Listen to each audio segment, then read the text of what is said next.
বাঁকুড়া জেলার অন্যতম নদ হলো দ্বারকেশ্বর নদ। এই দ্বারকেশ্বর নদের যে বিস্তার সেটা এই বিষ্ণুপুর ব্লক, জয়পুর ব্লক, কতুলপুর ব্লকে অত্যন্ত বেশি। এটা সাধারণত পুরুলিয়া জেলার উচ্চভূমি অঞ্চল থেকে উৎপত্তি লাভ করেছে। তারপর আমরা এই যে নদীটার যে বিস্তার ক্রমে আমরা দেখতে পাচ্ছি, নদীর এক প্রান্তে জলের যে গতি, সেই গতি আমরা পারস্পরিকভাবে লক্ষ্য করতে পারছি। আমরা আপনাদেরকে জল যে প্রান্তে প্রবাহিত হচ্ছে সেই জায়গাটাকে দেখানোর আমরা চেষ্টা করছি। এই দ্বারকেশ্বর নদ সাধারণত বাঁকুড়া জেলার জনজীবনের ক্ষেত্রে একটা গুরুত্বপূর্ণ ভূমিকা কিন্তু পালন করে রেখেছে।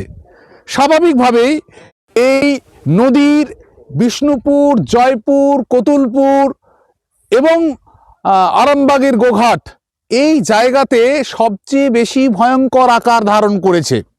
এখানকার জলের এত তীব্রতা, সেই তীব্রতার প্রভাবজনিত কারণে নদীর বিভিন্ন অংশের ক্ষয় এত বেশি যে কৃষি জমি, বেশ কিছু গ্রাম এখানে কিন্তু নদীগর্ভে বিলীন হয়ে গেছে।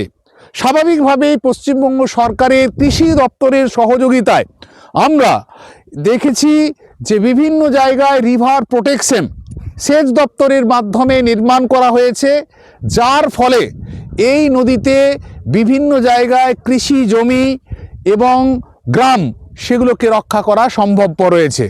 আরও একটি খবর আমি আপনাদেরকে জানাতে চাই, এই ওঁদা ব্লকের কাছে দ্বারকেশ্বর নদের উপরে চাপড়া গামিদ্দা ব্রিজ, যে ব্রিজ 2017 সালে শুরু হয়েছিল, করোনার প্রাক্কালে কাজ বন্ধ হয়ে যায় এবং পরবর্তী সময়ে মাননীয় মুখ্যমন্ত্রীর পূর্ণ প্রচেষ্টায় ফিনান্স দপ্তর অ্যাপ্রুভেল দিয়ে দিয়েছেন যে নতুন করে এই চাপড়া গামিদ্দা ব্রিজকে শুরু করার। কিছুদিনের মধ্যেই আপনারা দেখতে পাবেন চাপড়া গামিদ্দা ব্রিজ কাজ শুরু হয়েছে এবং সেটা কমপ্লিট হয়ে যাবে কিছুদিনের মধ্যেই। এই দ্বারকেশ্বর নদীর যে যোগাযোগ ব্যবস্থা এক প্রান্ত থেকে অন্য প্রান্তে, সেই সুযোগ সুবিধা কিন্তু আমরা পাবে।